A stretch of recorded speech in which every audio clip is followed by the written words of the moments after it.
now at 90 seconds before midnight, with the pending threat of a thermonuclear exchange between Russia and the NATO countries and the United States. That's a terribly fraught situation, putting people into a high state of anxiety. Thirdly, there's a massive slaughter still going on in the Middle East, triggered by the October 7th, 2023, just 1 year ago, basically, attack by Hamas into Israel, killing 1,200 people in this horrible event. And it's been responded to now, as we know, by the state of Israel under the regime of Benjamin Netanyahu in this extremely reactionary, nationalist, Likud-led sort of government in slaughtering some 45,000 civilians, almost half of whom are children, going on right now. And this has generated a huge disequilibrium in Western civilization, most nation states of which are generally supportive of Israel, but are now terribly confused about how to go about responding to what the state of Israel is doing. So in addition to these, there's a third and very important issue going on. Our fourth one is the onset of the upcoming massive consequences of global climate change that we see going on around us. You know, huge swaths of the country and the world are being inundated by tornadoes and hurricanes and rising sea levels. You know, whether one thinks this is being driven by the increased projection of carbon into our atmosphere by the petroleum industry or some other natural cause, the reality of this coming on is extraordinarily upsetting for most people. And fifthly, our human family, very importantly, and it's important for this particular conversation that we're having, our human family is right on the verge of being informed that we are being and have been being for decades at least visited by members of an extraterrestrial civilization, non-human civilization indeed, possibly extra-dimensional in some of its manifestations. This is, you know, the incoming president, Donald Trump, has promised repeatedly during his campaign that he is going to virtually immediately after his inauguration on January 20th, you know, less than a month away, or 1 day more than a month away, is going to announce to the world that we're being visited by an extraterrestrial civilization that is perhaps billions of years advanced to us, with massive new technology that may be totally disruptive of our present technological civilization, you know, theologically more advanced than we are, et cetera. This is potentially disruptive of the major geopolitical structures on our planet, our economic structures. And the fact is that we've been being lied to about this. You know, and our Congress has been being lied to about this. And there are elements inside our military and intelligence communities that have known this for decades and have been apparently trying to back engineer the technology from these UFOs to make a new weapons system. You know, that all of these things are contributing to an extraordinarily fraught situation right now within which this flap is taking place. Now, in such a fraught period, general populations are in any given human community are very inclined during a period of instability like this to misperceive things that are going on and to misinterpret them, to be adding to their potential confusion. And so that's a fourth item I want to point out. Indeed, we see people reading into limited data that we're getting right now, each individual's own kind of pre-existing worldviews that are being projected upon what it is that's really happening there.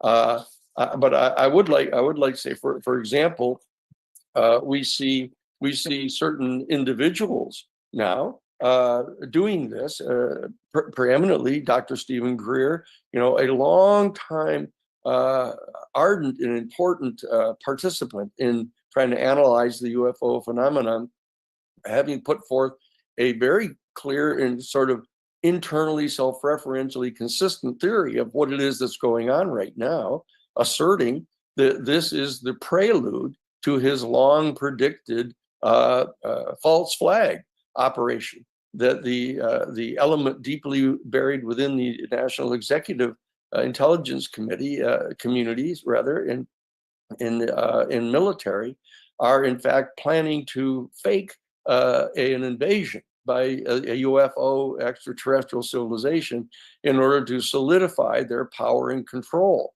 over the military and executive branch, because they don't trust Donald Trump. They don't think that he is going to be continuing to pursue their military intelligence objectives. That Dr. Greer has been very clear about this. He's asserting that he is in the process with a group of people from deep inside this project, which is codenamed the Immaculate Constellation, that he's getting ready to reveal to the world between now and the inauguration a month from now. The full panoply of what the information is about the UFOs. And Lou Elizondo, one of the more additionally prominent persons in this dialogue going on, has set forth a whole range of possibilities of what this might be. But one of them he has at least allowed himself to hint at, is saying, not that he's supporting this, but saying that this could be actually, surveillance operations on the part of a extraterrestrial or extra-dimensional non-human civilization coming in to surveil all of our major nuclear facilities and sensitive facilities. That this, and just if you put that on a list of things that a person of the stature of Lou Elizondo has hypothesized as might be possible, that feeds right into Stephen Greer's assertion that Lou and others, Chris Mellon and even Carl Nell and David Grush and others are all part of some deep conspiracy that's trying to fake, an alien invasion. Now, this dialectic going on, in a sense, between these two portions of our community, is typical of individuals who are projecting onto a set of data that isn't quite clarified yet as to what's going on here, their potential positions on these things. And even though Lou is just setting forth a set of alternative possibilities here, others are seizing upon some of one or another of these is what he's asserting, which he hasn't really done yet. So this is a classic projection onto a mysterious situation of things. Now, the fact is, I want to say one more thing before I sort of set forth at the beginning of our conversation what I might think this is. It's important in the various investigations that I've run over the last 50 years, that people have heard about. It's usually the case that more than one thing is going on that generates a mysterious response like this, in that they're being conflated one with another. And therefore, until you weed out what the alternative things are that are all coming together, like 3 or 4 vehicles coming together in a given intersection, and they're all making one kind of a mistake or another that causes a major collision in the intersection. There are a number of things that are probably going on right here, virtually certainly are, that are confusing everyone to be able to come to some kind of single narrative of what's going on. What I would like to say in closing in my few minutes here is I believe that what we are seeing happening, it's a little bit different than Richard so far has suggested, is that I believe that there's significant indications that what we're experiencing here is a major top secret military readiness exercise.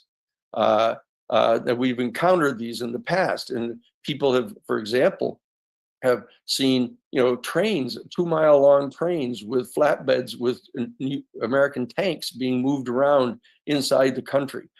major jet activity that they couldn't understand, which are all part of secret military readiness exercises. That I believe that that there is I suspect that there's a major military readiness exercise that's underway right now.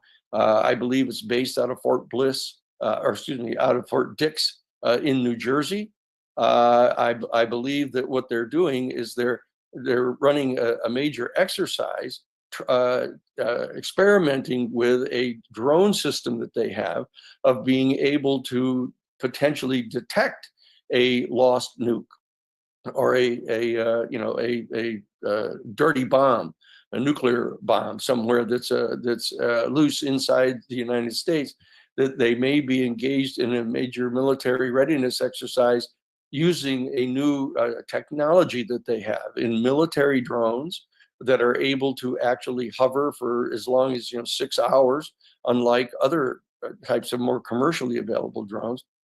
I believe it's operating basically out of Fort Dix in New Jersey. That's why you have the density of it there. And what's happening is that they're undertaking a hypothetical war game scenario, as if there were a dirty bomb loose here in North America somewhere, and they're doing a readiness exercise to try to find it, or that there is some other thing going on. There may be theoretically some renegade a group that's gotten a hold of some of these types of drones, and that what they're doing is potentially threatening the life of the president, planning to try to potentially assassinate the president. These are war game scenarios that the executive branch has historically set forth on the basis of which they conduct these readiness exercises. And people get pieces of this information from quote reliable sources that they have inside the intelligence community.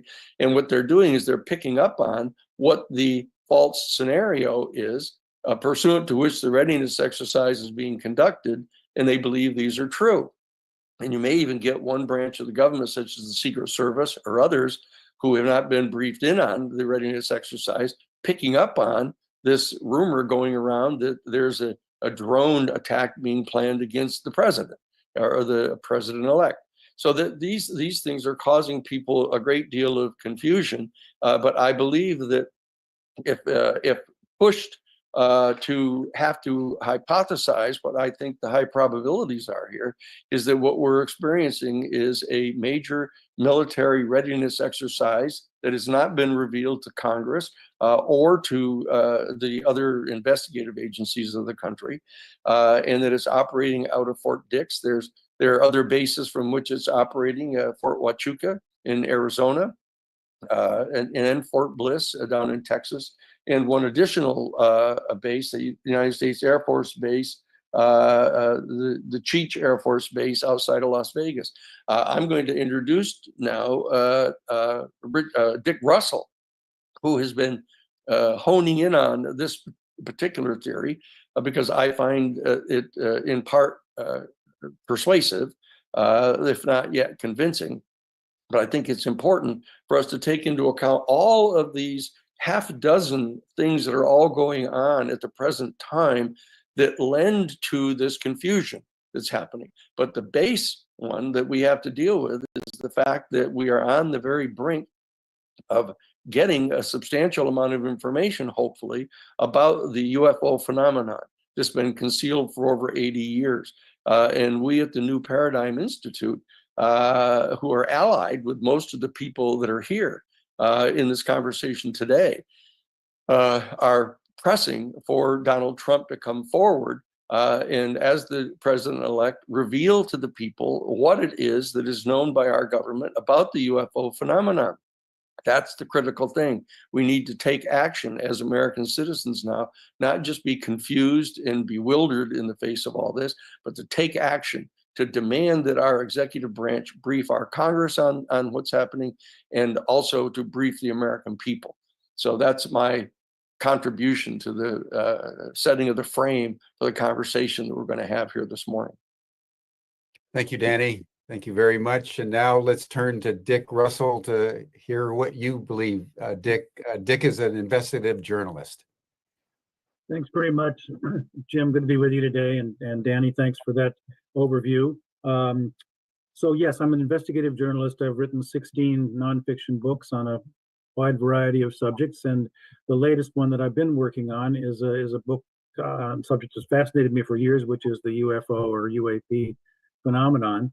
And I recently started a Substack newsletter called Blowing the Whistle, which has enabled me to get into the drone situation. And I've been receiving some really interesting information from different people that I want to share with you all today. Of course, you know, some of these are as big as SUVs, some of these drones that have been sighted, and you know, their propulsion is amazing. A lot of them come out of the ocean, as we've seen. And one thing that came up on a number of times is that the evidence that this is not that this is actually a situation of a military training type exercise or something similar, is that the navigation lights on these objects correspond with the requirements of the Federal Aviation Administration. You know, that they don't want to run into any other craft, and they're in compliance with nighttime flying rules, which indicates, you know, there's some knowledge that by the government that this is what's going on. But we don't know what they are. And as one intelligence veteran told me, Frank Camper, who was 20 some years with the CIA, he said, you know, one helicopter would photo identify these drones. And so, you know, it's the same song and dance we were getting about these balloons for a long time that finally they said came from China back in 2023. But he says, you know, the fact that they say they can't find the drones or capture them or take one down is just BS, because there are hundreds of systems that could do that and make them crash or get captured if they wanted to. So the first thing that got me really intrigued about the possibility of a military operation was an email or post from someone who called himself Radar Guy. And he said there's something big about to go down. This is a military drill by Space Force. Now, Space Force, for any of you who don't know about it, was established in 2019, and it was the newest arm of our part of our armed services.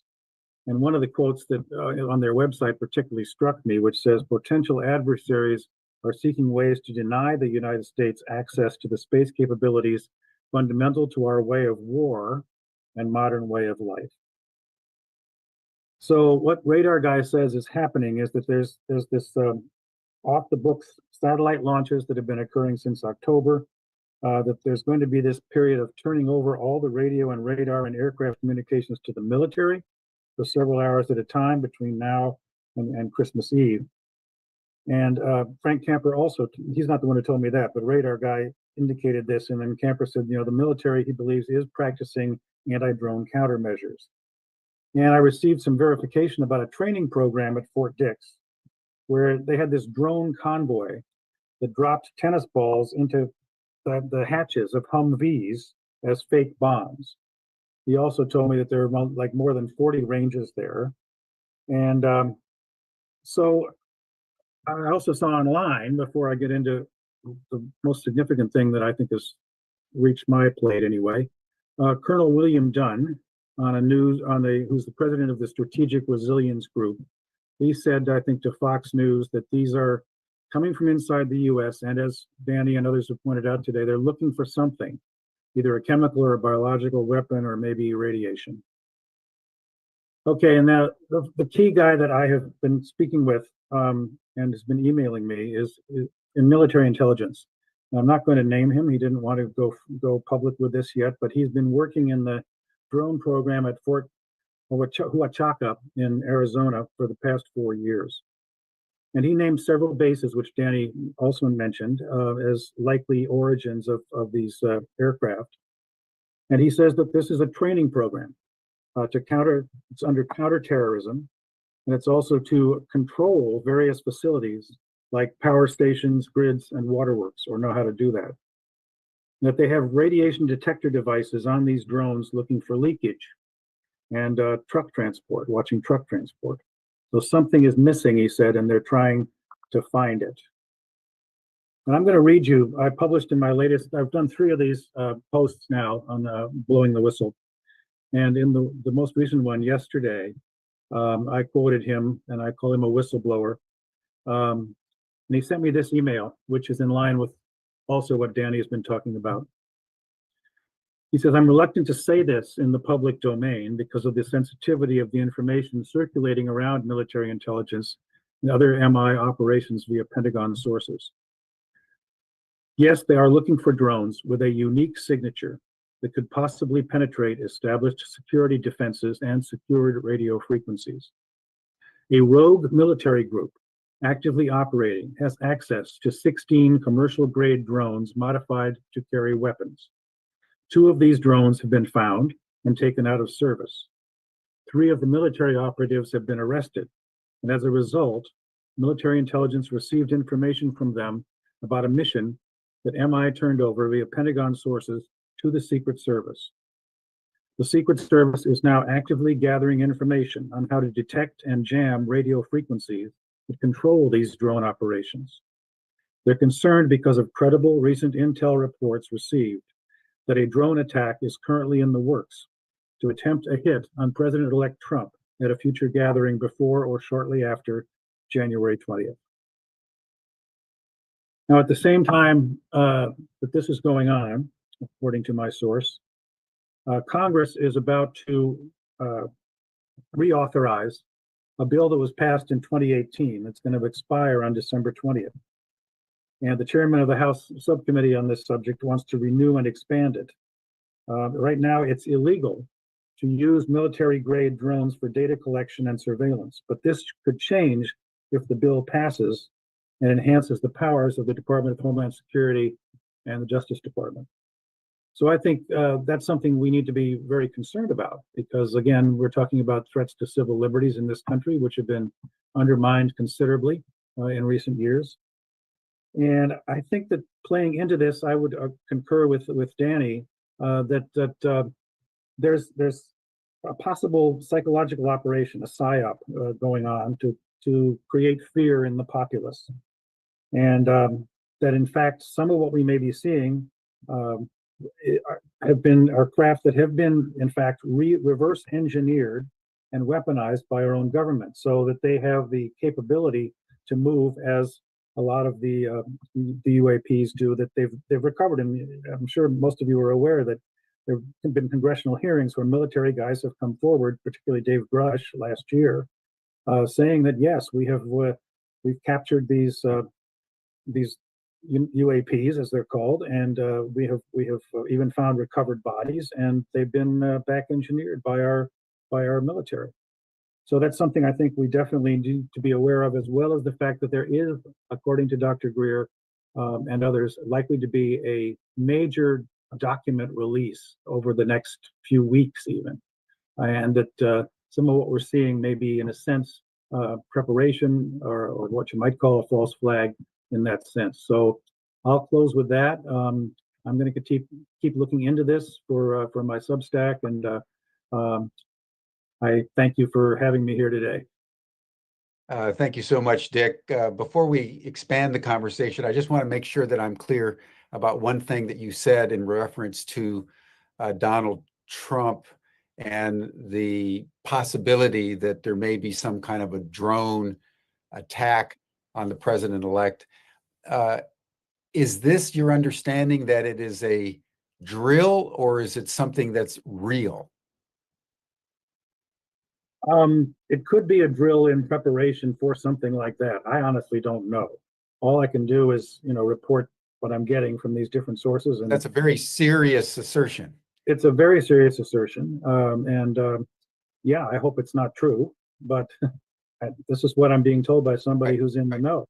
So I felt it was an obligation I have to at least report it. I don't come down on one side or the other. I mean, I wish these were alien craft that are coming to greet us, but it may be a whole other thing. And so I think it's incumbent upon me as a journalist to put this out and put it out for discussion among our group today and other people. Well, thank you very much. We'll circle back later in the program for your comment. Thank you. So let me summarize a moment, everyone, because I think we've come to a very important juncture here.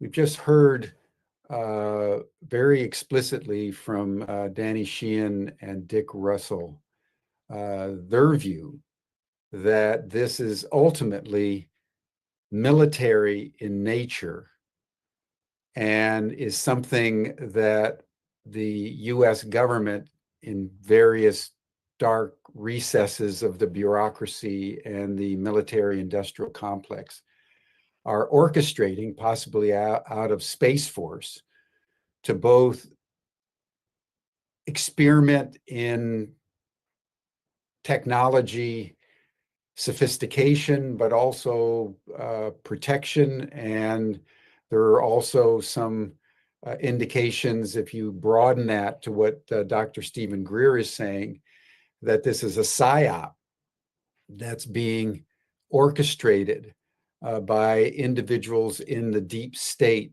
for the purposes, as Dr. Greer asserts it, for disclosure, for a larger disclosure. And we may be seeing something like that in the immediate, imminent future.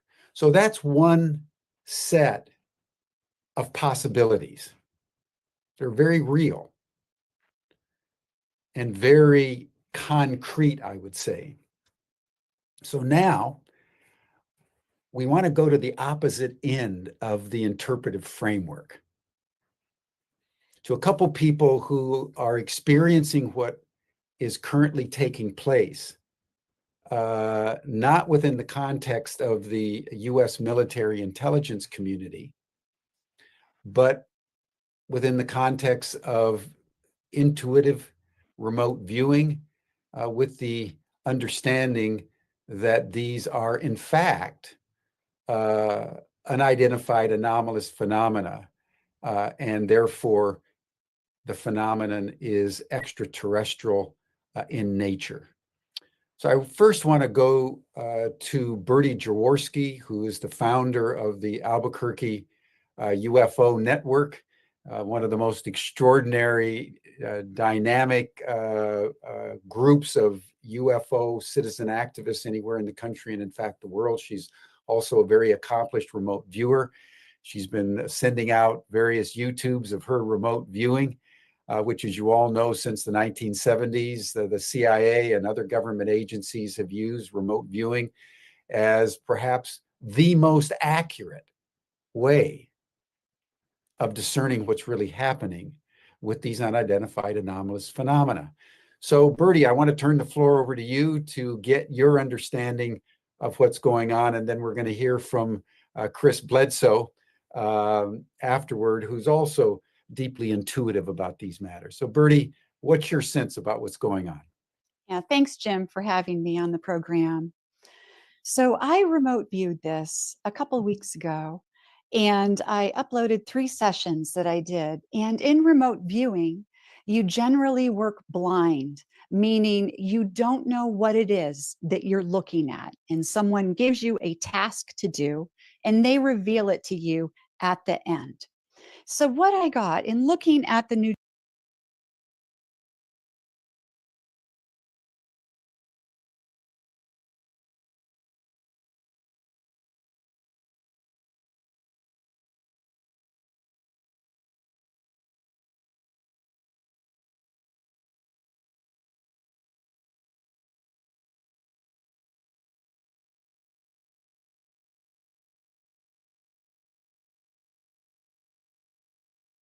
a number of anomalous objects. These objects could morph and shift. They could shift into all kinds of similar looking to US aircraft, such as airplanes or drones, but maybe a little bit off.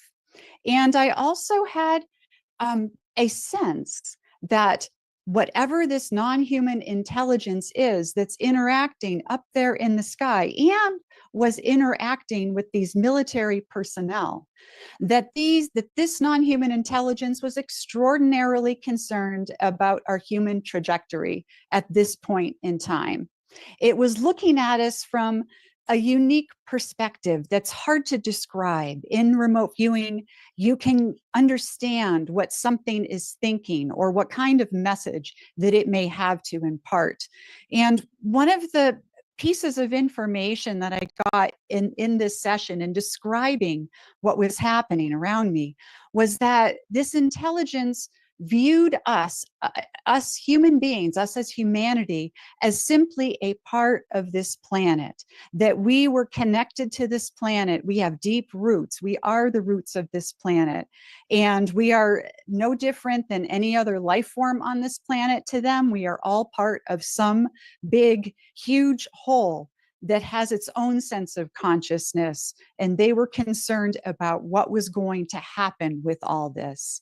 I also got that some of these military pilots, and one in particular, helicopter operator, had received a message from this non-human intelligence that was extremely distressing to him. He was also receiving information about what he should be doing from his higher ups, and they were giving him his instructions. They were also asking for him to try to disengage whatever these objects were, to try to not shoot them out of the sky, but try to disengage them. But whatever he did didn't work. So what I'm getting in the remote viewing is a sense that there's a lot of stuff up in the sky right now. It's complicated, but there absolutely is a non-human intelligence. It's replicating. It is coming out of the water. It replicates within the water, comes back out. It's cataloging information. It's collecting information, going back into the water, getting new orders or ideas, coming back out of the water, more of them, and that we're seeing this spreading, and we're going to continue to see more and more of these objects as time goes by.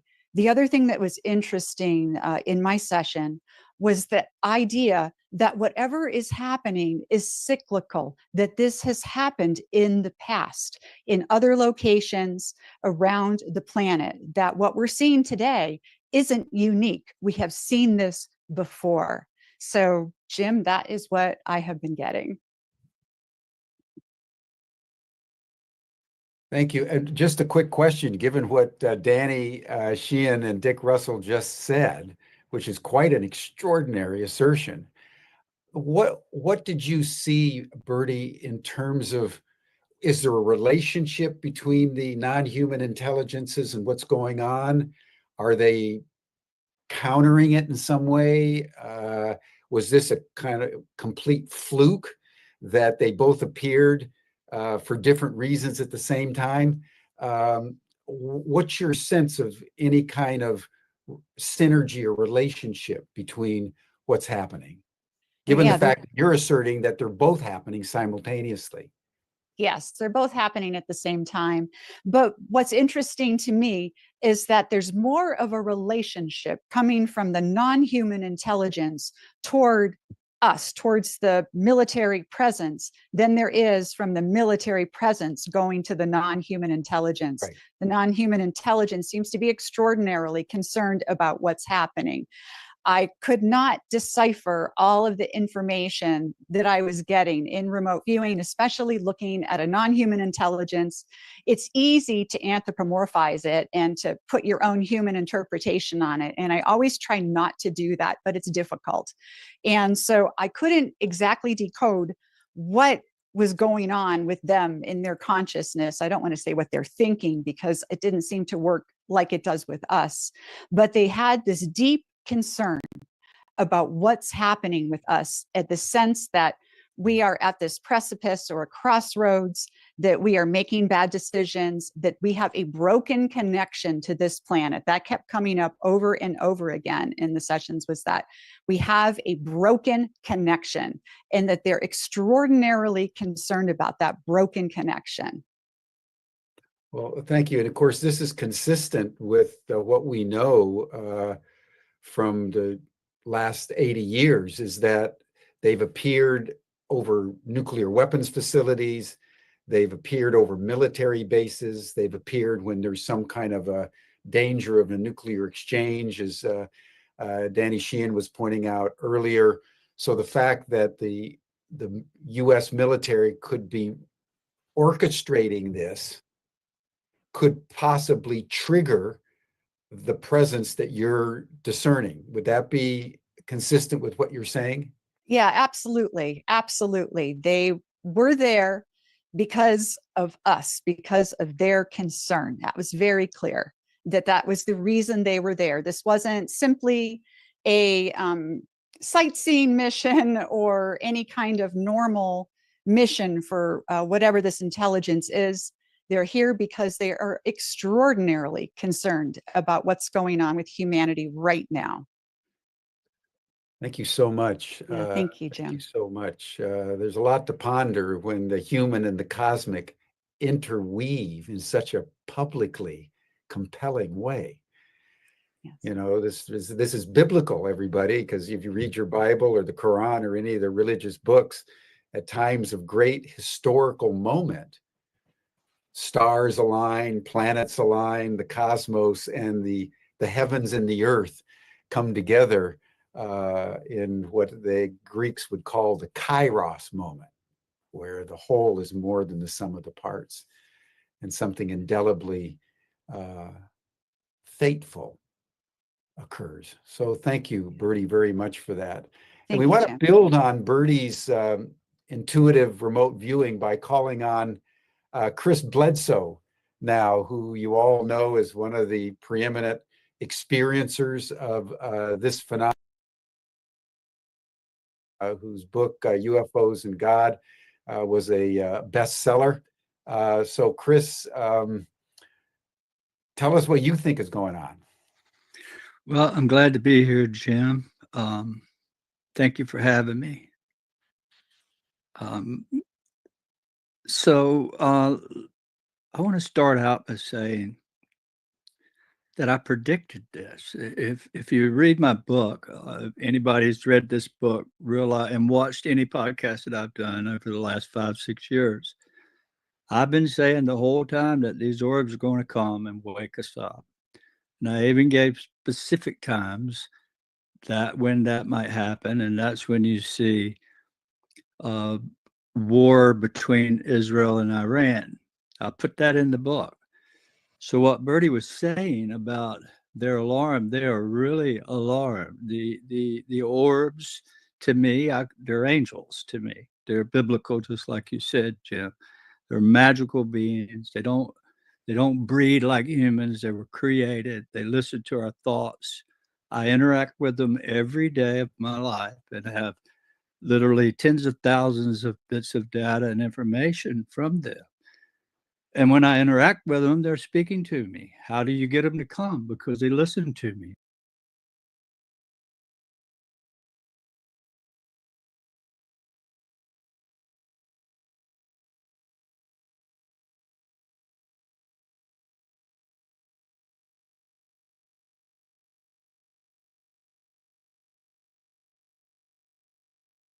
If it's a half a pound or more, it has to have experiencer come and wake us up. And I even gave specific times that when that might happen, and that's when you see war between Israel and Iran. I put that in the book. So what Bertie was saying about their alarm, they are really alarmed. The orbs, to me, they're angels to me. They're biblical, just like you said, Jim. They're magical beings. They don't breed like humans. They were created. They listen to our thoughts. I interact with them every day of my life and have literally tens of thousands of bits of data and information from them. And when I interact with them, they're speaking to me. How do you get them to come? Because they listen to me and they send information. So I knew this time was coming. I know a lot about drones because I'm a drone pilot and I'm also a commercial pilot. And I can tell you there's a Remote ID Act that was passed by the federal government that says all toy airplanes, even models, if it's a half a pound or more, it has to have, it's got to be 0.55 pounds, just a little more than a half. You have to have a transponder on to fly toy airplanes. So none of these are civilians. For one, civilian drones can't see in the dark unless it's got a FLIR camera, and that would usually be the fire departments or whatever. Also, I do know that a friend of mine in New Jersey called me, told me that he filmed the drone, one of these drones, minivan-sized drones, fly over his house. He's shown a laser on it, and in 30 minutes, the FBI knocked on his door and said, "We know you did it, and if you do it again, we'll put you in jail." Yesterday, I was called by someone in Chapel Hill, North Carolina, that there was one of those same drones running a grid over Chapel Hill with a Black Hawk helicopter right behind it with its lights out. So yeah, the military, whatever they're doing, the drones, the orbs are coming on high alert. It's just like the Foo Fighters in World War II, when the fighters were going into Germany, these orbs were beside them. So that's just my opinion that the orbs are on high alert. That whatever the drones are doing, I don't know what they're doing. Maybe they're looking for something, sniffing for nuclear material. That would clearly explain why the orbs are coming in great numbers, and they're not going to stop.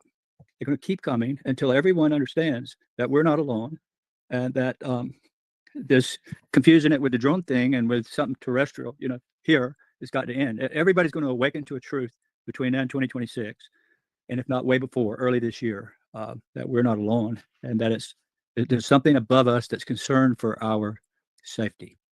And it's the same thing with all these people that report seeing these orbs to me, and I have thousands that report to me that never send a MUFON or anywhere. They just reach out to me because they're fans. And it's always the same. They have these experiences after a tragic loss of loved ones, or husband or wife or daughter or child. So there's patterns that exist in this. The drones are muddy in the water, but they will not prevail. The orbs are going to come and awaken this country, this world. And it's happening worldwide. And if you read this book, UFO of God, you'll see exactly that I predicted this years ago, and have been doing it every chance I get, every podcast that I do, to say it's fixing to happen, it's coming. And I know it because they're telling me this, and I can film it and I can share it with other people, 200 at a time. See it when I ask, here it comes. And that's because it's listening to what I'm saying. And it knows our thoughts. So I'm kind of worried about this, what the military's doing, why they're running grids all over the country and worldwide. It doesn't make sense unless they're trying to desensitize the fact that this non-human intelligence is coming into our world, and they're afraid of panic. So if it's not some nuclear material involved, but I believe though they're coming because they're alarmed, like Birdie. So I don't know, we're speculating, all of us, but I was correct. That is happening, and it's going to happen before 2026. And everybody's going to know it. There's no getting around what's coming. And I'm not worried about the orbs at all. I'm worried about the drones and people, not the heavens. So there's so much more I could talk about, but I would just be speculating. But I do know it's coming, and it's coming into our lifetime. And when we're all dead and gone, our children will live a new awakening, a new knowledge. And that's what the book tells you about, this new knowledge that's coming. So thank you for having me, Jim. I wished I could add more here, but without speculating to death, I just can only tell you what I know from inside and my interaction with this. Well, I want to thank you, Chris, because I don't know of anyone personally that has had more experience with NHI than you on a daily basis, virtually for many, many decades. I'd like to ask just one question before we move on to Rich Hoffman and Steve Bassett for their comment. And that is the sense that you have of imminence. I got this in what Stephen Greer was talking about, that there's a gathering of energy, and that very soon there's going to be an incontrovertibly, globally earth-shaking event that is going to change the human categories of cognition and perception. And you say that it's going to happen between now and 2026.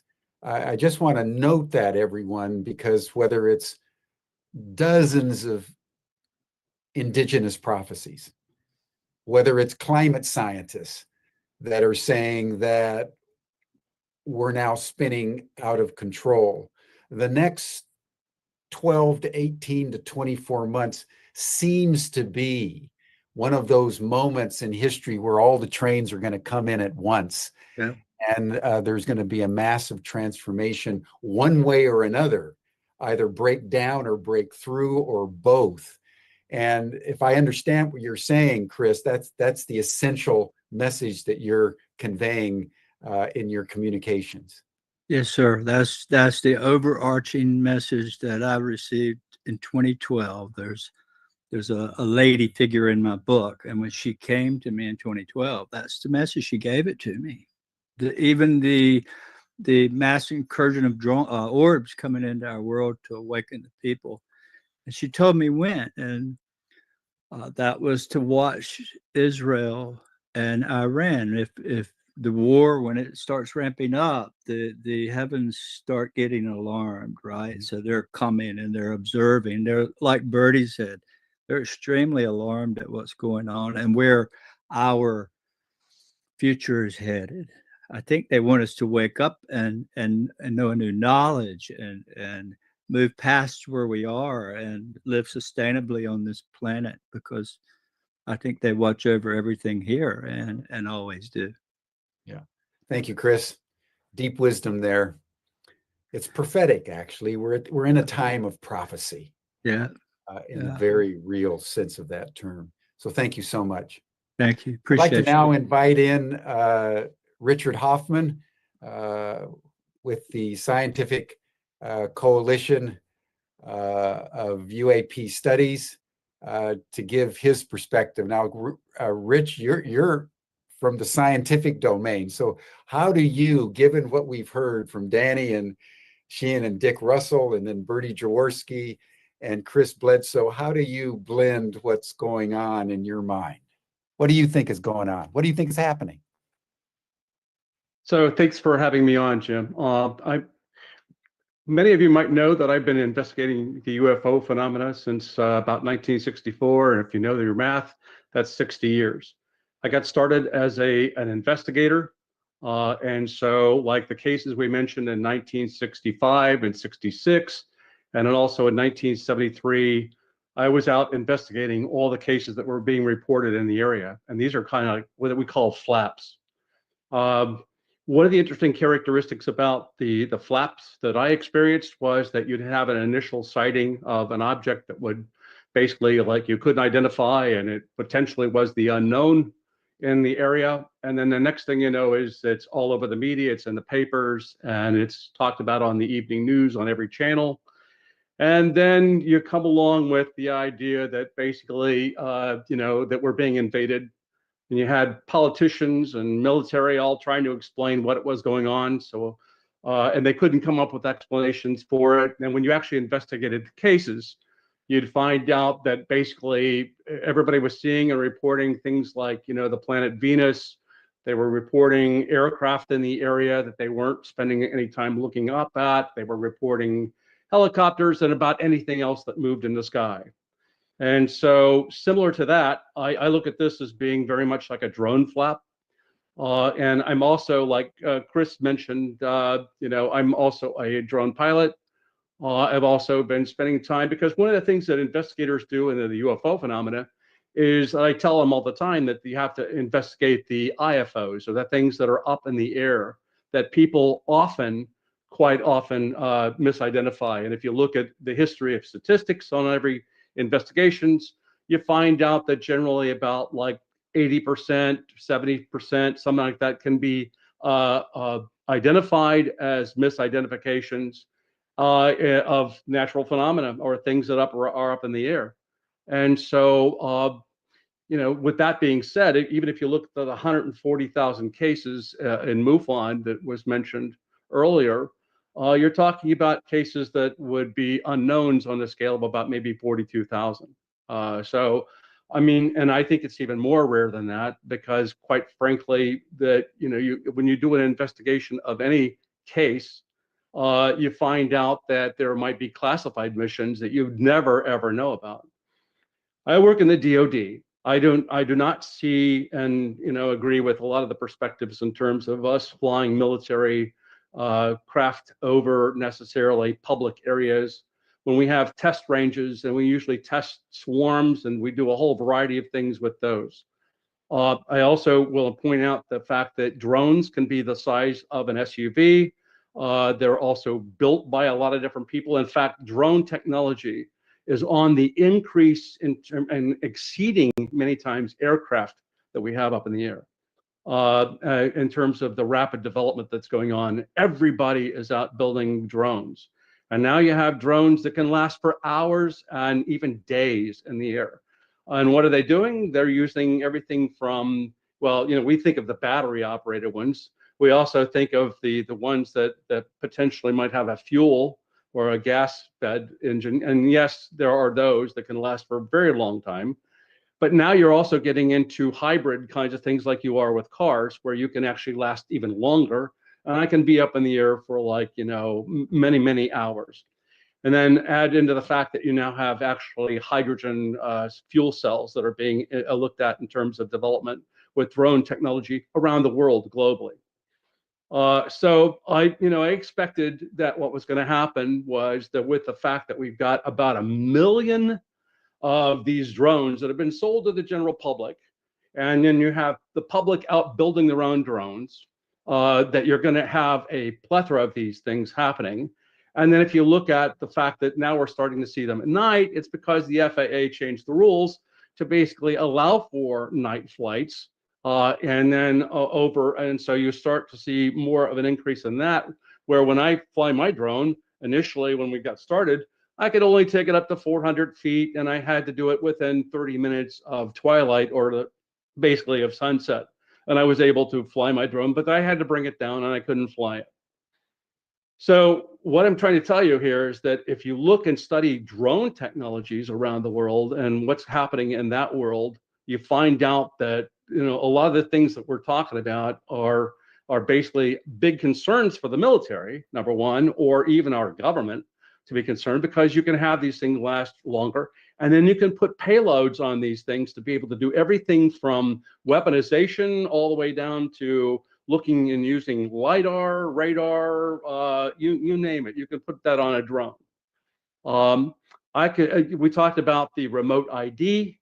Many people are balking at using remote ID because they don't want to be discovered. And they know that you can be discovered if you have remote ID added to your drone. And by the way, there's apps out there for you to look at remote ID. For the ones that are on it, you can check out and look at. Let me also add to the fact that many people are referring and they're encouraging their politicians, and everybody's telling them, oh, well, use FlightAware, use whatever. Well, FlightAware and Flight Radar 24 have been used in UFO investigations, and there's quite a number of things that doesn't show you that are actual flights in the air. So you'd be very confused about detecting which one of our aircraft. You might look and say that there's nothing here, but there's an aircraft that I'm looking at. So we have a problem with our technology and stuff like that I want to point out, and point out the fact that it's no surprise that a lot of drones, to me, are being misperceived, as well as people now lasing aircraft and helicopters, which is, by the way, against all the rules. A lot of people are not familiar with the FAA rules on drones, and I encourage people to actually go and read and see what it says. And you'd find out that a lot of people are potentially breaking the law by doing what they're doing. But now with 1 million drones, good luck with that and trying to enforce it. I'll also want to clarify that there are a lot of, as we've mentioned before, there are a lot of drones that are going around perimeters of our military bases. And that is a big concern.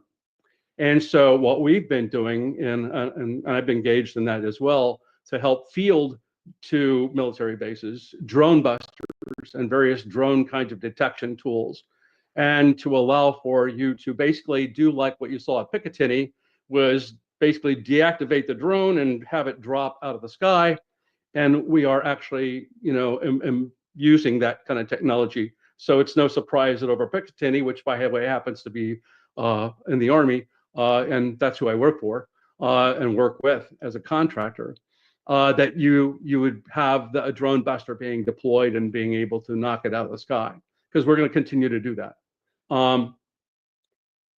As far as collecting intelligence, I could take my drone, for example. I could go over here and if I took off the remote ID that I've got on it, and I chose to want to be a bad player or a bad, adversary, or let's say that I'm from another country and I want to collect information, I could go put a payload on my drone, go fly it around the perimeter.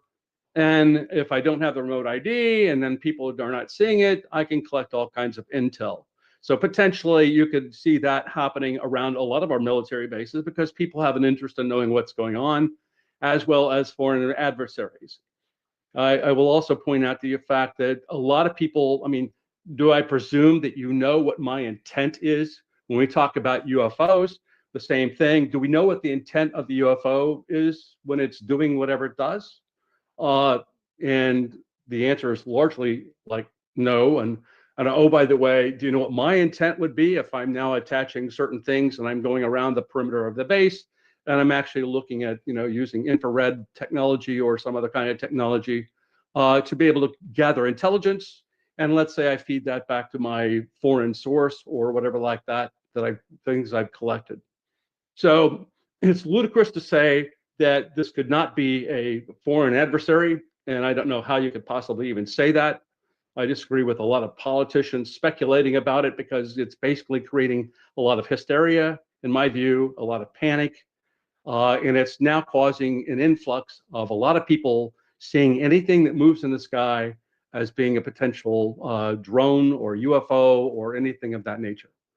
I also think that if we did a proper job of investigating every one of the cases, and I'm hoping that MUFON will do that, you can attempt to come up and eliminate a lot of the plethora of that understanding. But we're living at a point where it's like everything is on the news, including, by the way, fake photos, fake videos, and a whole host of other things that crop up. And just so it's very confusing for the public. I literally can't go into a restaurant without being asked about what I think about the drones, when here I am studying UFOs. And by the way, these are IFOs, and also I don't, aircraft and everything else that's being used. So I just say that we need to calm it down. I think science, let science prevail. We should do the thorough investigations and the research, and help inform leaders who also don't know about UFOs. And you can see it every time when they're talking about it on the news and everything else, that we need to make and educate everybody a lot better. And I hate to say it, but I think drones are going to be on the increase because there's such a volume of them, and the development out there is huge. And so that's my view, and I'm sticking with it. And by the way, I do appreciate Richard Dolan in the context of his historical recounting, because I pretty much agree with a lot of his perspectives on this whole thing. I just want to say again, thanks, Jim, for having me on. Thank you, Richard, very much. I learned a lot about drones in the last few minutes, so thank you. We're going to turn to Steve Bassett for his conversation. Then we're going to invite everybody who's commented so far to come on the screen, because we're going to take a few minutes, maybe 20 minutes or so, to have a general conversation. But let's hear from Steve Bassett first. Steve? One moment. You need to open my video, please. It's locked up. There you go. We on? Yes. Okay. Just a second. I want to offer up this narrative, if I may. The United States government knew about the ET presence no later than July of 1947 in Roswell. Made the decision at that time to keep that from the American people. Fine. Almost exactly 5 years later to the week, there was a significant flyover of Washington, D.C. The U.S. government had a problem. General John Sanford made the response for the government, which was equivocative, but not unreasonable. But also there came a response from Donald Keogh, who flat out said, these are extraterrestrials. It's non-human. Again, the government made the decision to keep this from the American people. 10 years later, 1962, we had the Cuban Missile Crisis, where we almost had a nuclear war. Only 4 years after that, these craft started appearing over our nuclear facilities and shutting our nuclear weapons down. How many times this happened in the 60s, we don't know. Because the Air Force probably at some point was able to keep a much tighter rein on the outcome. But witnesses for a number of these shutdowns came forward. They have been trying to testify before Congress for 30 years, which is when they initially made the decision to start coming forward, led by Captain Robert Salas. The government has not allowed them to testify, and in fact, it has virtually ghosted them. It was about the only thing they could do. All right. And so that was in the 60s. Again, the government kept this from the American people. Decades went on. And then we start to approach what I think is the end game, the end of the truth embargo. And we start moving into that 7-year period starting in 2017. But it's not been easy. It's been slow. There's been pushback. There's been some wins and losses, but we are moving toward disclosure without question. However, we are also moving toward nuclear war. Just that one thing alone is enough to be justification for more action from them. And so as we stall on the disclosure process, we suddenly have what the history will call the era of the drone swarms, the drone swarm flap. Let me take you back to May 17th of 2022. At that time, we had a hearing in front of the subcommittee of the Intelligence Committee in the Senate. Scott Bray and Ronald Moultrie. It was the first hearing, by the way, since the last one in 1968. So we're talking 54 years. So that's progress. And they came in, they were working for the UAP task force, and they testified. It wasn't, grandiose. It was kind of basic. A lot of people were not satisfied. But at that hearing, you may recall, a video was presented, a video that had emerged not too long before the hearing was held. And it involved a drone swarm around one of our ships at night, not over New Jersey, not over the UK, not over some part of the United States, but over one of our ships at night. And they did not shoot them down. In fact, they didn't do anything. And the only reason we got that film is because, well, a lot of sailors have cameras. They're allowed to take cameras with them.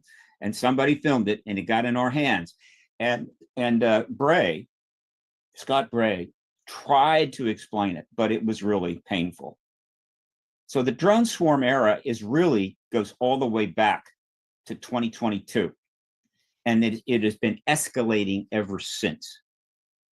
And so here is my conclusion. The extraterrestrials have lost their patience. And the risk to us as a civilization has only increased. And so they decided we're going to end this nonsense. And so they are doing incursions, using their devices, whatever they are, not just in one place, not in two places, not on one continent, multiple continents. And the US government knows it. And what do you do? Here's what they do, right? You can't shoot them down. They know they're extraterrestrial, I can assure you, right? Trying to shoot down extraterrestrial craft of any kind or orbs of any kind, you end up killing human beings, and it's hopeless. You don't want to send up piloted craft because they could crash. So you send up your own drones to somehow monitor them as best you can. And so what you're seeing is a mix of military drones and non-human craft entities of whatever type they want, engaging in some, I guess, process, probably mostly surveillance by us of them. And that is all the government can do. And so what the ETs and their genius have done is put the United States government, the UK government in impossible position finally. In other words, we can't tell you what they really are, though we know, but we can't stop them from doing this. And they continue to do it, and they will continue to do it. And the pressure on the government, the embarrassment for the government will become excruciating. And those people within the United States government that somehow have decided that we will never know this truth as long as they walk this face of the earth will finally just capitulate to the growing number of people within our government think it's time we know the truth about this. And so this is an ET-driven intervention to get us into the post-disclosure world before we blow ourselves to hell. The current engagement of it is to send up our own drones to try to, I don't know, follow them, do what we can. The whole thing is a giant fiasco. And it only leads one way, right? There's so many of these things can go on, and so many members of the Senate or the House or the DOD that have to come out with ridiculously idiotic answers and make complete fools of themselves before they realize if we would end this truth embargo, we could stop making fools of ourselves and our government and move on with civilization. That's the narrative that I'm using for this. I'm very comfortable with it, but I certainly invite those that disagree. Thank you. Thank you, Steve. That was very insightful conflation, I would say, bringing together of all the various strands that we've heard so far. Oh, I forgot something, Jim. I forgot something, please. I forgot to mention that. I'm aware that another hearing is in the works, and the nuclear weapons tampering or shutdown witnesses led by Robert Salas are in the forefront of testifying at those hearings, finally, 34 years after Bob first came forward. And I'm sorry I didn't mention that, but this is a big deal. If those witnesses, and there's anywhere from 4 to 9, some have died off, get in front of a hearing and testify to the shutdown of these missiles, that's ball game. And so that's something we can look forward to. It could happen before the inauguration, but will certainly happen after the inauguration. Sorry to interrupt. Thank you. I'd like to have everyone who's still with us to open up their videos so we can have a conversation, because this has been a very rich mix, everybody. We've heard the whole panoply of possibilities. So, Richard Dolan, I want to start with you. How do you, as a historian, bring this conversation together, and has what you've heard changed your view at all of what you think is happening? It's been a great conversation. I'm really honored to be part of this, and grateful for everyone who contributed, because I think everyone's had a very interesting perspective that's added to this, honestly. I mean, I guess when I think about this current wave of mystery drones, the question really I'm always instinctively asking, is it ours or theirs? And I think a lot of us are thinking it's both. It's probably true. It's probably both. You know, and I said earlier that I'm not aware of a single significant flap that has been conclusively shown to be U.S. tech. There are a couple of outlier possible cases that you might disagree. That 40 years ago, almost as we speak, was the Great Hudson Valley UFO flap in the early 1980s. There were always suspicions, and there still are suspicions that was done by, at least to some extent, secret testing of some kind of technology. Although, in fairness, very little concrete evidence has ever been brought forth to support that, even now, all these years later. I still think it's mostly explained by non-human tech. It's my own opinion. And it's not impossible. You know, Danny and who else? Who else was saying? Oh, Dick Russell. Yeah, that a strong opinion that it could be some kind of U.S. testing. I mean, it's possible, but I would just say, in the context of UFO flaps, this would be, as far as I see, a departure from past actions, because I really am not. It's very easy for all kinds of people to say, "Oh yeah, this is some kind of testing." You hear this all the time, and we've heard this for 80 years. Actually, 80 years. Back when Kenneth Arnold saw his flying saucers, he thought, "Is this some kind of weapons test, some kind of missile?" It's constantly, but the fact is, when you look for the evidence, you don't find it. You really don't find it. Not anything that's gives you confidence. So I would hesitate to say that this is all some kind of tech. Not saying it's impossible, but we've got to look for every bit as much confirmable evidence for that as for anything else. And it's just very easy for commentators from all over the place to say, "Yeah, we're testing drones." You know, so I don't know. I mean, Rich Hoffman made a absolutely spot on point, which is that there's so much confusion. There's so much, like with every single UFO flap or even sightings, when you go through them, there's so many misidentifications that, and you just have to accept that. That's part of the price you have to pay to investigate the real cases. So it's confusing. And in terms of, it's different, it's probably different from MUFON, where they're getting specific cases. But as I said earlier, and this is the last thing I'll say, there are very few that when I'm going through these cases, start to finish, that is, what time did it start? What was the date? What was the exact location? What was the appearance and behavior of the object? How did the object depart? When did the sighting end, in other words? Like, of all of the supposedly more than 5,000 cases that the federal groups say that they've looked into, I don't know of a single one where I've been able to find out this particular one started here at this location, did this, it looked like that, and this is how it ended. And without that data, I just ask, like, how the heck am I supposed to, or anyone, do a proper analysis of what is going on? It makes it impossible. So what it looks like, there's something very significant going on. It's obviously out of smoke. There's probably some fire, but what are the specifics? And we really better catch up to figure this out if we want to come to some conclusions. But never rule out, don't rule out non-human intelligence. I'm just saying, do not rule that out, because that is, in my opinion, that's real. That's a significant thing. And most of the mainstream people, they're oblivious to it, or they don't believe it. And so they're likely to go into, it's a psyop, it's a false flag. Because a lot of those people, I'm not saying the folks here, but a lot of those people don't believe in ET being here. And so they're going to go into the whole UFO thing as a false flag, which I think is very mistaken. Yeah, gotcha. Thank you. So I want to swing over to Danny and Dick here for their comment. And I'd like to focus your remarks briefly on just the following single point. Would you, in your interpretive framework, allow for NHI?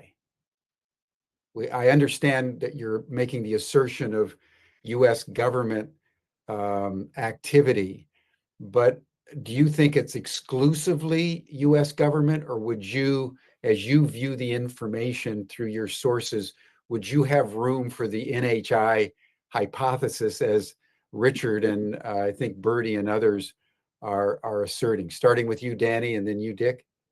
Surely I do. Yeah, I believe that some percentage of these sightings, when you filter out, the mistaken airplanes and Venus and other things that get folded into here, I believe that some of these that have actually been videoed have all of the characteristics of the spheres and the orbs, this peculiar phenomenon of these large spherical objects with a box inside with technical equipment and stuff in them, which I personally believe many of which are some sort of a surveillance mechanism that the UFO craft project out, that have qualities of consciousness in them, just like the craft do, that I believe.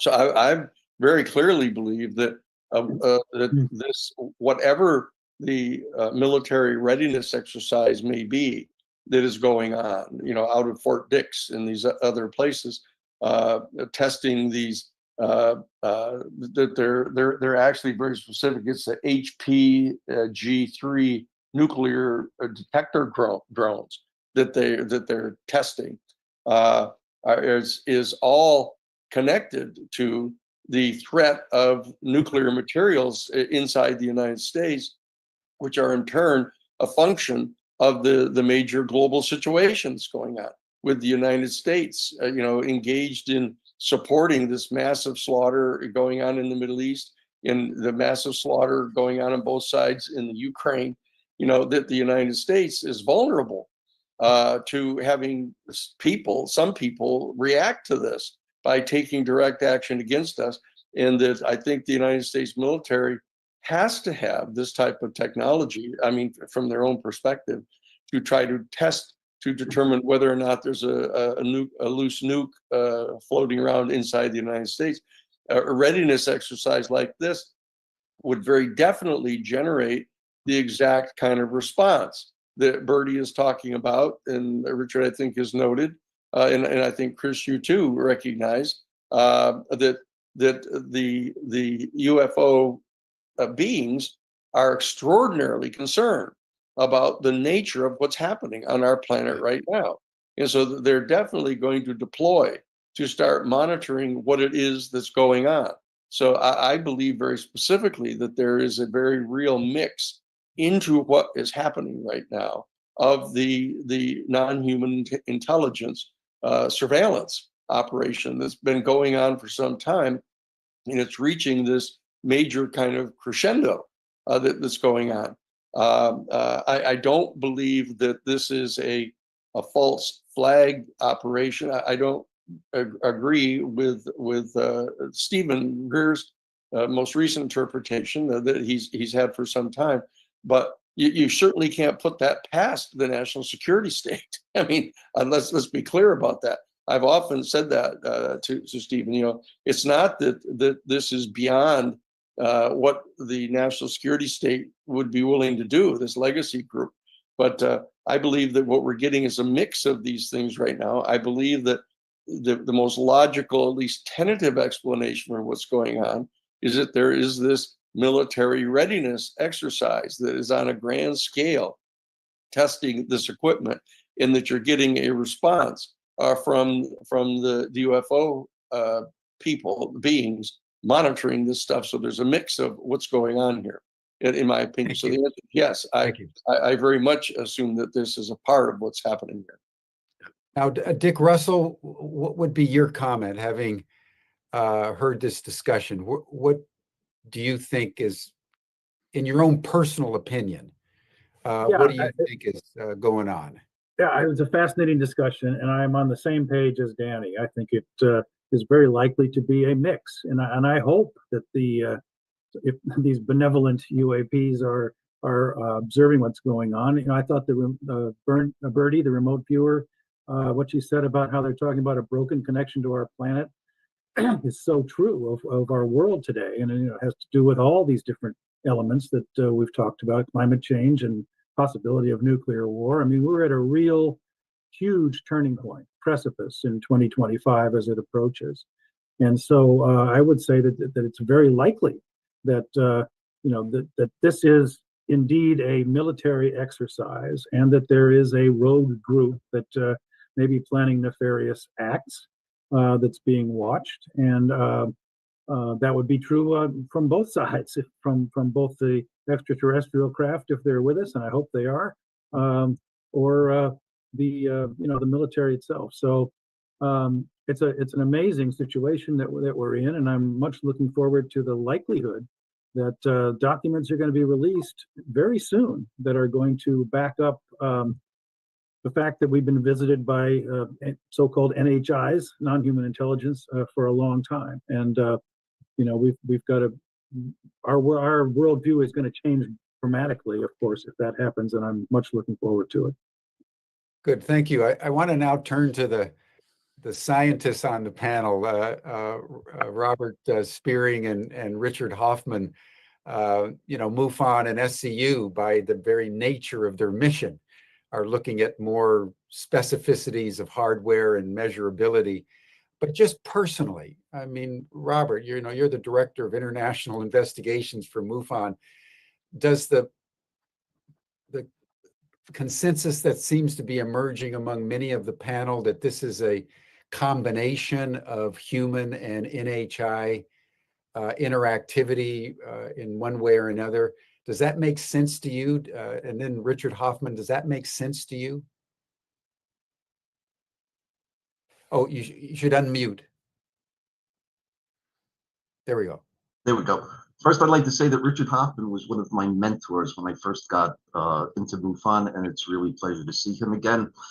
He mentioned something about drone technology. Due to the Ukrainian war, drone technology is at least 15 years ahead of where it should be right now from all the innovation going on there. But yeah, I do believe that there may be a mix of ordinary and anomalous going on. And I always go back to last year, February 2023, when the Chinese balloon was shot down. The Chinese wanted their balloon back. And then a week later, we shot down 3 other objects, one over Alaska, one over the Yukon, and one over Lake Huron. Those stories were squashed. After 5 days, the search was called off. They said the conditions were too rough. They'll never be able to find it. The object over Lake Huron went down in approximately 147 feet of water.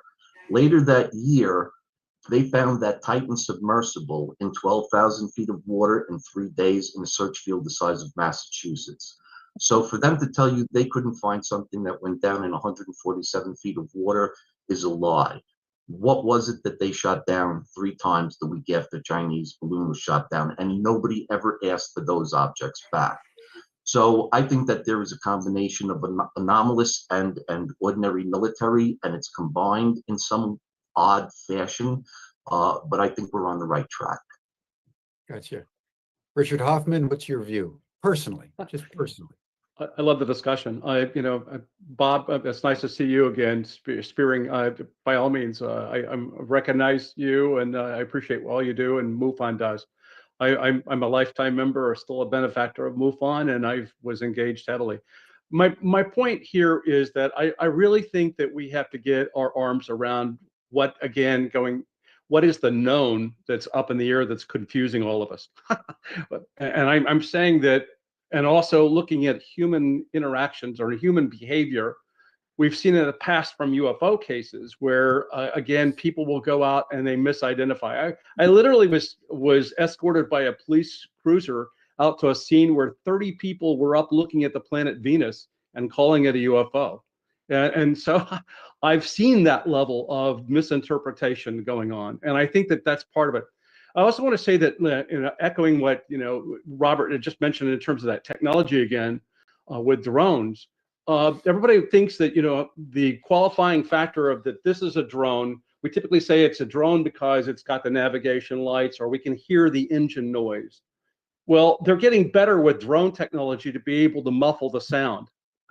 So now we have drones that you're not going to be able to detect by hearing, and especially on the military side, where we're actually developing all different kinds of drones. We don't want to be stealth, and we want them to not be detected. And we can, make it appear so that it's not going to show up as a heat source, like somebody had mentioned, that I'm going to see it with my police radar. So I can do all those things to basically spoof that whole thing. And I think that we have to be very much aware, again, that there's a large presence of drones that now people can go and fly. And they're doing it, and plus they're all developing their own unique drones of various sizes and capabilities, and adding in their own different payloads to do different things. And I just think that that's drone reality that we have to accommodate to, and figure out that this is going to be in our world, and to figure out how we're going to deal with that. And so I'll also point out the fact that it's other states, and this is what we've seen in patterns of UFO flaps, is that might happen in one area, and then it gets on the news. The next thing you know is it's happening around the world. And people are seeing those things and reporting them because they're seeing them too, right? And they don't know what they are.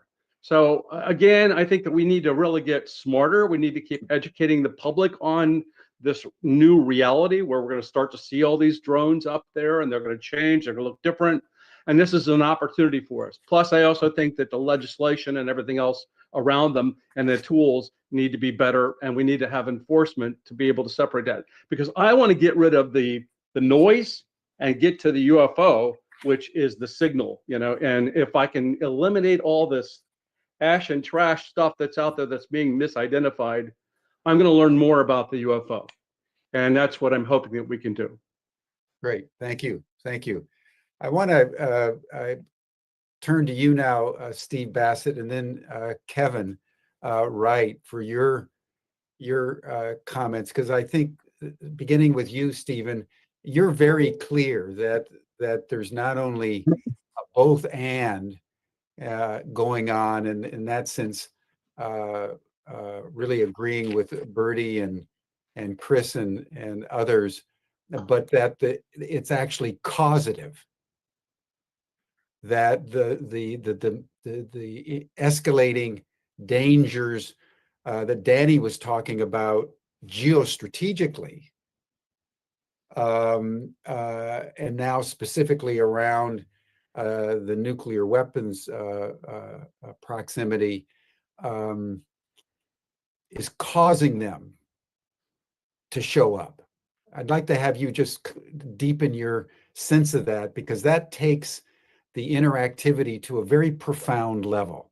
And I know, Chris, you're speaking to that point as well, because if that's true, then the fact that it's all happening means that A causes B, means that we humans need to understand that and take action to eliminate B or eliminate A, so that we can get on with the relationship with B, right?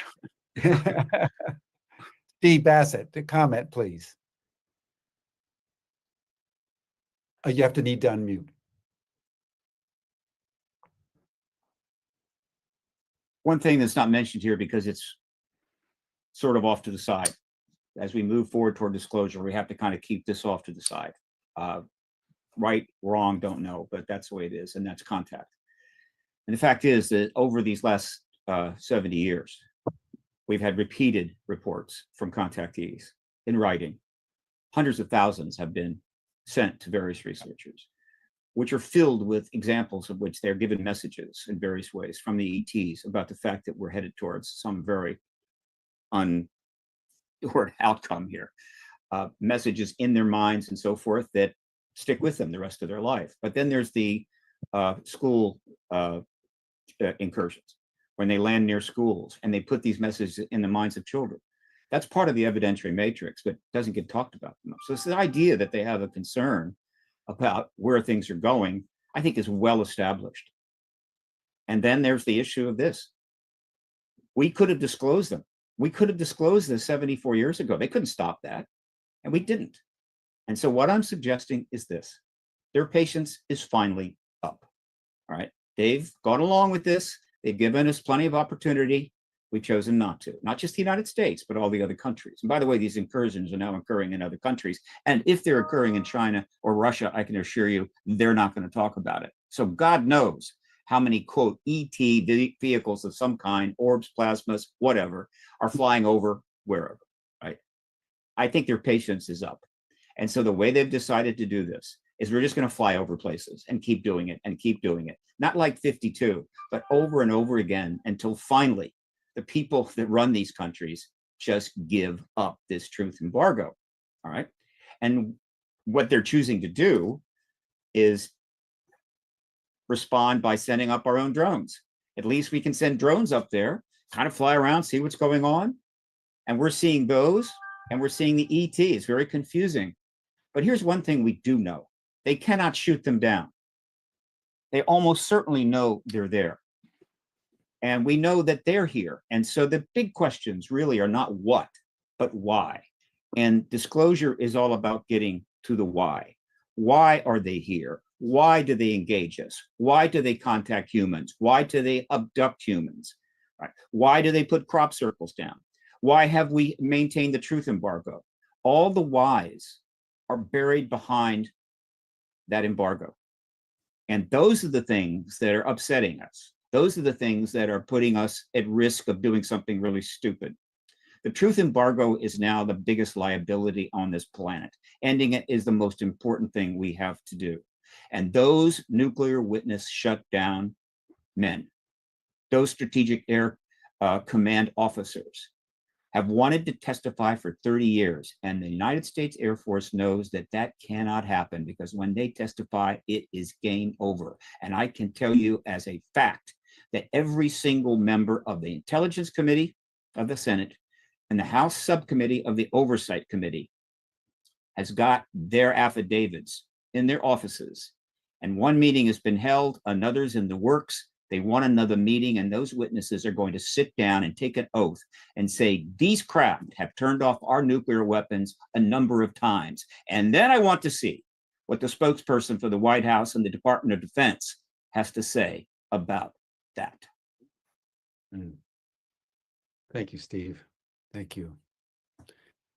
Chris Bledsoe, that obviously is something that you feel strongly about. I just wonder if you can make a brief comment to underscore what Steve said or share a different perspective. Well, yes, I am honored to speak behind Steve. I think that was a great, what I just heard from him was absolutely beautiful.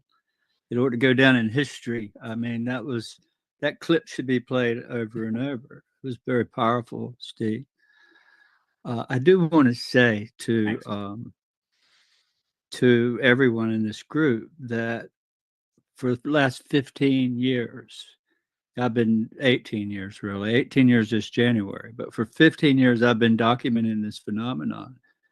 And I have maintained for 15 years, when I reported to MUFON way back, that these orbs can mimic anything. They mimic airplanes. I have witnessed it myself. One on the ground in front of me shift from a football to a helicopter in front of me, 150 yards away, and then fly off over my head. And I have witnessed it. I filmed it. I have metal balls. These things turn into metal balls or what looks like raindrops that glow. So a lot of the drones that we may think are drones could be orbs, in fact, mimicking the drones. So there's a lot happening there. I just had to add that in there about this drone thing, because there's videos going around of watching orbs turn into an airplane, what looks like one. But I agree with Steve. I think whoever's up there has a big stake in what's going on down here. Maybe the threat of nuclear war, I do know it's got their attention. It had their attention in World War II. They've shown us that they can turn off our nuclear sites. They can do it, and they monitor our thoughts. They know what you're thinking. And I would, many people come here and see this. Just speak to the sky, and all of a sudden they start showing up and flashing and flying by. It's because they can hear us, and they know what we're thinking. And I'll end it with this: that I do know that they're alarmed at the situation in this world. But I think the good will come. It'll all even out, and we'll get past it with a new knowledge, and there'll be a reset and the way we move forward in our thinking in this world and in our education system. It's got to change. We've been so long saying that we're alone and thinking that. We've got to get out of that. We've got to move forward. We're going to have to realize that there's a higher power above us. However it's laid out, it's there. They've been writing about it for thousands of years. It's the same thing the biblical stories we're talking about. What does that mean? We really don't know. But I can tell you it's there, and I can share it with people, as many as 200 at the time, and do it every time. And so, like Rich, if you want to come see it, you come to my house and we'll share it with you. And